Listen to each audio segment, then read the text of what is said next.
Sonny, I'm going to show you how to over-under a cable. Let's take our cable here. And, wow, we have a knot. That's not the way to do it.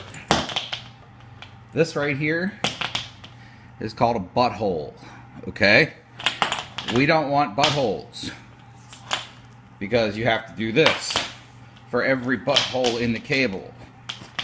You see, here's another one. All right, get that one out and go over here. Now, I've got the end.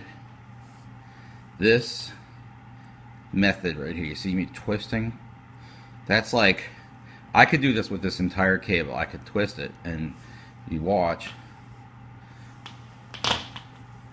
What's happening over here is that it's getting gangled up because I'm twisting it, and it's causing this to be nice and perfect, but it's causing this to get gangled up. So we have a way to avoid that, and it's called over-under. So we're going to go ahead and do what the cable wants to do. Notice when I pull it this way, it's got that natural coil in it. When I bring it around, it wants to fall into place, right? And this one as well wants, but I can feel there's some tension in the cable right here. So what I'll do instead of going like this, right, is I'll go under and inside of itself, like this, okay? And that is an under, right? And we can see that it's coming out the back side of the cable right here. And then the next one I'll go over, which is just basically the same thing. And notice we're not getting gangly dang on the end there. This time I came in and went under, like that, and go over again. Now some idiots like to believe that this is over and under, and all they're doing is they're taking it like this, and then they're going over the entire wrap like this. And I want to punch them, because when that happens, you end up with that gangle dank. Okay, so let's not do that. Okay, example 2. Here's a cable that wants to go one direction only, and you can tell right away because it's got like an internal pressure that's saying that I have been wound to go one direction. I can just drop it on the ground and it already goes like that. With a cable like this, if you don't need to go under, over, under, over and over, just do over, like this. Sometimes you'll notice that there's more tension going one way than the other, okay? And with a 100-foot cable, it's better to just start from the other end, because then it'll do what you want it to do. Over and over and over and over and over. That's a Hot Chip song. You could over under this. Under. Over. Under.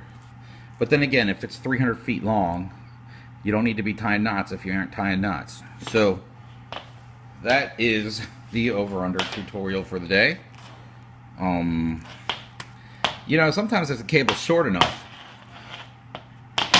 you can avoid doing over-unders and just stretch the cable out and let it do it. But when you end up doing this, this is called the rodeo. You don't need to do the rodeo, okay?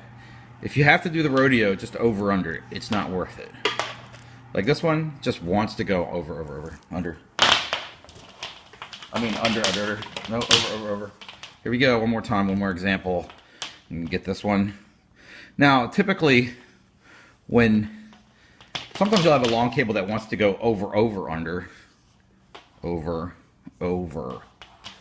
under, over, dangle dank. Right? And look what happened when I did that, because this cable does not want to go over, under. But sometimes that will happen. And then finally, you'll notice that these, if I try to do this way, again it gets gangle dank, so we'll go over, under. Here we go. Over, under. That's my word, by the way, as a gangle dank. I invented it.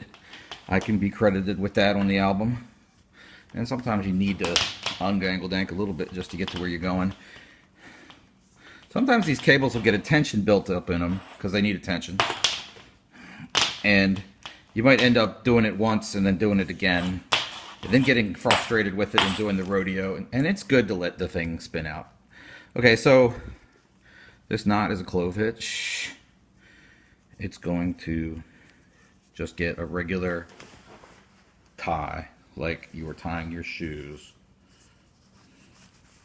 Cross over, loop, loop, like that. No square knots. If you do square knots, somebody will cut the string and it will no longer cease to function.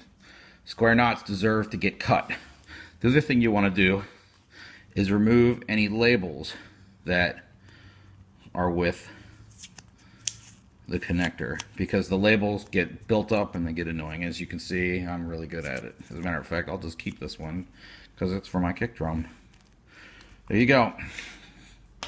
Hasta la pizza.